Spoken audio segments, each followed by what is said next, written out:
देखिए, ये JDU as a दल का कैरेक्टर दिखाता है कि कम से कम अभी उनकी जो चेतना है वो मरी नहीं है।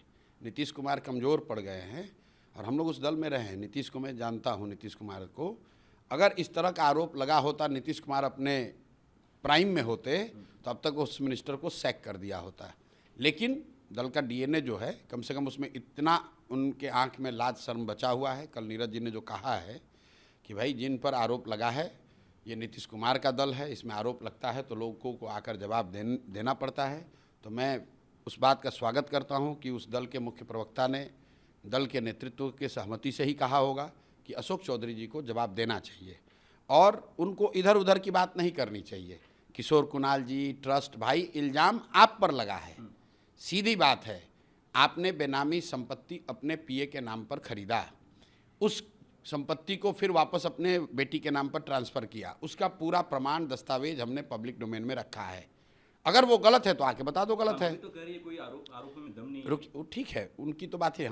आरोप अशोक चौधरी पर है, जवाब शांभवी चौधरी दे रहे हैं, अनीता कुणाल दे रहे हैं, उन पर आरोप नहीं है। पत्र आप तो प्रेस कॉन्फ्रेंस में थे जी। हमने कहा कि एक बहुत बड़ी मात्रा में प्रॉपर्टी जो खरीदी गई है वो एक ट्रस्ट के माध्यम से खरीदी गई है। ट्रस्ट को चलाने वाले जो लोग हैं, खासकर जियालाल आर्य, वो बहुत ईमानदार व्यक्ति हैं, उनकी रेपुटेशन है बिहार में, वो बहुत ईमानदार व्यक्ति हैं। तो मैंने ये कहा कि सर आप लोग देख लीजिए कि आपके ट्रस्ट के नाम पर भी ये प्रॉपर्टी जो खरीदी जा रही है, ये पैसे कहाँ से आ रहे हैं। ये उनको कहा, उन पर इल्ज़ाम नहीं है। इल्ज़ाम सीधा अशोक चौधरी पर है। 200 करोड़ रुपए से ज़्यादा की प्रॉपर्टी इन्होंने पिछले 2-3 साल में मंत्री रहते खरीदा है। मैंने प्रॉपर्टी का डिटेल दिया है, ट्रांजैक्शन बताया है, ये बताया है कि 2019 में आपने एक जो पूरा एग्जाम्पल केस के तौर पर दिया है कि 23 कट्ठे ज़मीन आपने खरीदी अपने पीए के नाम पर, योगेश्वर दत्त के नाम पर, उसको 2 साल के बाद अपने बेटी के नाम पर ट्रांसफ़र कराया बिना पैसा दिए हुए। पैसा बैंक से जो ट्रांजैक्शन हुआ है वो 10 लाख रुपए हुआ है, जो रजिस्ट्री ऑफिस में लिखा गया है वो 34 लाख रुपए है। उसके बाद इनकम टैक्स का इनको नोटिस आया है। इनकम टैक्स ने ये कहा कि भाई 34 लाख की प्रॉपर्टी के अगेंस्ट में आप 10 लाख रुपए ही कैसे ट्रांजैक्शन किया है। तो उसके 4 बरस के बाद 2025 में इन्होंने 25 लाख रुपया अपने बैंक से फिर ट्रांसफ़र कराया है योगेश्वर दत्त के नाम पर। वो सारा बैंकिंग डिटेल मैंने जारी किया है। अब ये जवाब दे दें कि भाई ये ज़मीन खरीदा था कि नहीं योगेश्वर दत्त के नाम पर, और योगेश्वर दत्त के नाम से फिर इन्होंने ज़मीन ट्रांसफ़र करा था कि नहीं, और अगर किया था तो 34 लाख की ज़मीन 10 लाख में आपको कैसे दे दिया, और अगर 10 लाख में दे भी दिया था तो 4 बरस के बाद फिर उसको 25 लाख रुपए क्यों दे रहे हो। ये एक केस मैंने दिया है। उसके साथ मैंने इनके सारे प्रॉपर्टी का जो हम लोग के संज्ञान में आई है उससे तो बहुत ज़्यादा इनके पास होगा। तो जो प्रॉपर्टी इन्होंने घोषित नहीं की है, जो हमारे पास पेपर डीड आया, हमने साझा किया है। अशोक चौधरी जी को प्रेस करके बता देना चाहिए कि भाई ये हमने इस तरह से खरीदा। प्रॉपर्टी खरीदने में कोई दिक्कत नहीं है, प्रॉपर्टी तो आप 500 करोड़ का खरीद सकते हैं, लेकिन बता तो दो भाई कि कब और कैसे खरीदा है। सम्राट चौधरी के बारे में क्या कहेंगे? वो डिप्टी सीएम है। सम्राट चौधरी तो 2017 में तेजस्वी यादव डिप्टी सीएम थे, उनके ऊपर आरोप लगा नीतीश कुमार। अब आज पहले अशोक चौधरी का मामला खत्म हो गया।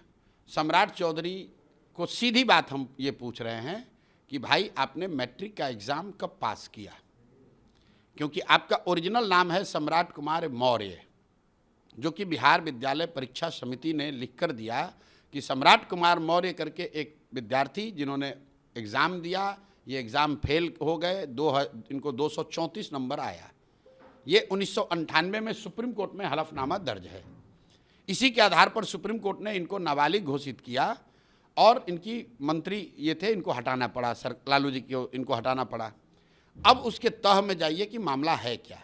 मामला ये है कि वहाँ पर एक कांग्रेस के पुराने नेता होते थे सदानंद सिंह, उनकी हत्या हो गई, 6 लोगों के साथ हत्या हुई, और उसमें तब के सम्राट कुमार मौर्य नामजद अभियुक्त थे, और हम लोग की जानकारी के मुताबिक जेल में थे। 6 महीना इनको जेल में थे।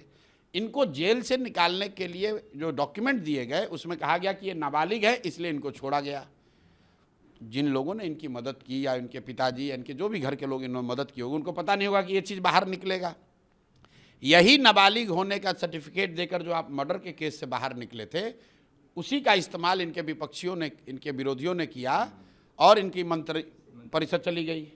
अब मैं ये कह रहा हूं कि भाई पहले आप ये बताओ कि आप उसमें नामजद अभियुक्त थे कि नहीं थे, आप 6 महीना जेल काटे हैं कि नहीं काटे हैं, ये बताओ, क्योंकि आपने अपने इलेक्शन के एफिडेविट में इसको डिक्लेयर नहीं किया है। एक मिनट रुक जाइए।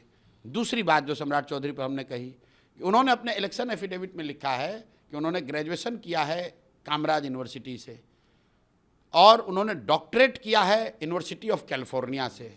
जो नाम उस पर लिखा है वो दोनों यूनिवर्सिटी एग्जिस्ट ही नहीं करता है उस नाम से, लेकिन उसकी बात छोड़ दीजिए, उस पर वाद विवाद हो सकता है और पहले से वो पब्लिक डोमेन में जानकारी है। मैं नई बात ये कह रहा हूँ कि जब बिहार विद्यालय परीक्षा समिति ने आपको फेल का सर्टिफिकेट दिया हुआ है तो आप ग्रेजुएशन किए तो मैट्रिक तो कभी किए होंगे। इलेक्शन कमीशन के एफिडेविट में आपने मैट्रिक और 12वीं के बारे में जानकारी क्यों नहीं दी है? बता दो भाई बिहार के लोगों को कि आपने मैट्रिक की परीक्षा कब पास की और 12वीं की परीक्षा कब पास की। आप ग्रेजुएशन कर लिए, आप डॉक्टरेट हो गए, यूनिवर्सिटी ऑफ कैलिफोर्निया से पढ़ लिए, वो सब तो बात समझ में आ रही है। इलेक्शन कमीशन और बिहार की जनता से झूठ बोल रहे हैं भाई, इलेक्शन कमीशन को बोल ही नहीं रहे और इसलिए इस बार अगर वो चुनाव लड़ेंगे तो तैयार हो जाए, जब वो डालेंगे तो हम लोग उसको ऑब्जेक्ट करेंगे कि भाई इनसे पूछा जाए कि 10th के किए बगैर आप ग्रेजुएशन कैसे कर लीजिएगा। लगता है सर कि नीतीश कुमार को, जेडीयू के बड़े नेताओं को जो अब ये बताइए कि हमने ये बात जानकारी रखी पब्लिक डोमेन में, तो क्या उसके बाद सम्राट चौधरी ने उसका जवाब दिया? कहा कि भाई नहीं, हम इस साल में 10वीं पास किए हैं? क्या उन्होंने ये कहा कि नहीं हम उसमें नामजद अभियुक्त नहीं थे? अगर वो कह दें तो फिर हम उसका प्रमाण देंगे। हमने जो कहा है उसका जवाब तो दे नहीं पाए। अब आप कह रहे हैं प्रशांत किशोर व्यापारी है, सौदागर है। अरे भाई, ये सब बात तो 2 साल तुम कह लिए। तुमको जो बात कही जा रही है, आपके लिए जो बात कही जा रही है, उस बात का सीधा जवाब दीजिए। अगर बिहार का कोई बच्चा क्लर्क भी बनना चाहता है, सिपाही भी बनना चाहता है, तो उसको अपना एजुकेशनल सर्टिफिकेट तो देना पड़ता है। आपने नहीं, अगर आप नहीं पढ़े हैं तो लिख दीजिए नहीं पढ़े लिखे हैं। आपने 2010 में अपने एफिडेविट में लिखा मैं 7th पास हूँ, उनके इलेक्शन कमीशन के एफिडेविट में लिखा हुआ है। उसके बाद अगले एफिडेविट में लिख दिया कि हम डॉक्टरेट हैं यूनिवर्सिटी ऑफ कैलिफोर्निया से। तो हम ये समझने की कोशिश कर रहे हैं कि भाई 98 के बाद किस साल में आप मैट्रिक पास कर गए, वो बता दो भाई, यही तो पूछ रहे हैं। तेजस्वी यादव की बिहार अधिकार यात्रा कल वैशाली में थी। एक बार फिर से उनके मंच से पीएम मोदी की मां के बारे में शब्द कहा। भाई देखिए, तेजस्वी यादव और राजद का जो कैरेक्टर है, मैं बार बार कह रहा हूं कि इनका चरित्र बदल नहीं सकता है। ये कट्टा वाले नेता हैं ये लोग। किसी ने कहा कि तेजस्वी यादव पर क्यों आप इल्ज़ाम लगा रहे हैं, तो लालू यादव के ज़माने में ऐसा हुआ था। तो मैंने ये बताया कि मेरे भाई ये बता दो कि जो लालू यादव के ज़माने में जो राजद के सीनियर लीडर थे, क्या उन लोगों को राजद ने हटा दिया? क्या गया मगध से सुरेंद्र यादव का दबदबा ख़त्म हो गया? क्या दरभंगा से ललित यादव को हटा दिया गया? क्या नवादा में राजबल्लभ यादव, कौशल यादव नहीं हैं? भाई, जो लोग लालू यादव के ज़माने में जंगल राज के लिए दोषी बताए जाते थे, वही लोग तो आज भी राजद में हैं। फ़र्क इतना हुआ है कि ऊपर पहले साधु यादव, सुभाष यादव थे जो लालू यादव के साले थे। आज उन दोनों को हटाकर लालू यादव के 2 बेटे तेजस्वी यादव और तेज प्रताप यादव आ गए। फ़र्क तो कुछ पड़ा नहीं है। पार्टी का कैरेक्टर, उनकी सोच, उनका कार्य करने का तरीका वही है। उनके परिवार की आपसी जो कलह है, संजय यादव मेन बिंदु में है, कह रहे हैं कि वो हरियाणा। देखिए, मैं किसी के परिवार के आपसी कलह पर टीका टिप्पणी नहीं करता हूँ। तेज प्रताप यादव जी के साथ जो उन लोगों का झगड़ा चल रहा था, तब भी मैंने कहा है कि भाई लालू यादव के भी नाराज हैं। अब कोई भी हो, उससे मेरा कोई लेना देना। मैं किसी के व्यक्तिगत पारिवारिक मामलों में टीका टिप्पणी नहीं करता हूँ। और मैंने मंच से कहा, हर कैमरे पर कहा कि लालू यादव के बच्चे आपस में झगड़ा कर रहे हैं कि प्रेम से रह रहे हैं, ये उनका व्यक्तिगत पारिवारिक मामला है। उससे बिहार की जनता कोई लेना देना नहीं है। बिहार की जनता को इससे मतलब है कि उस परिवार से, उस दल से जो चेहरा है, उनका चाल चरित्र चेहरा, उनकी सोच, उनका काम, वो क्या है। आपस में भाई बहन में झगड़ा है कि लड़ाई है, ये मेरा विषय नहीं है। लोग कह रहे हैं कि संजय यादव लीड करना चाह रहे हैं। मेरे भाई, अगर कोई आदमी हरियाणा से आकर हर को डिक्टेट करेगा तो ये तो उनके पार्टी का आंतरिक मामला है, वो देख लें, उस दल के नेता समझ लें। हम लोग को उस पर क्या कहना है। कांग्रेस भी काफी एक्टिव है बिहार में। 24-25 तारीख को सीडब्ल्यूसी की मीटिंग पटना में। अरे भाई, कांग्रेस का कोई औकात नहीं बिहार में। कांग्रेस बिहार में राजद का पिछलग्गू दल है। ये लोग हाथ पांव सिर्फ इसलिए चलाते हैं कि 2-4-5 सीट गठबंधन में ज़्यादा मिल जाए। अभी इन लोगों ने यात्रा निकाली। अगर कांग्रेस और राजद मिलके ही इतना ताकत है तो अभी यात्रा फिर तेजस्वी यादव निकालें तो उसमें कांग्रेस वाले क्यों नहीं बैठ रहे हैं? कहाँ है कांग्रेस उसमें? भाई, यहाँ पर महागठबंधन का नेतृत्व राजद के हाथ में है उसके चेहरा, उसकी राजनीतिक ताकत लालू यादव और तेजस्वी यादव हैं। कांग्रेस तो राहुल गांधी को कौन पूछ रहा है बिहार में? अगर राजद वालों ने मदद नहीं की तो पटना में इनकी मीटिंग फ्लॉप हो गई। इनकी हिम्मत भी नहीं पड़ी कि गांधी मैदान में रैली कर ले। कांग्रेस तो इनको तो सीएम पे भी मान ही नहीं रही है।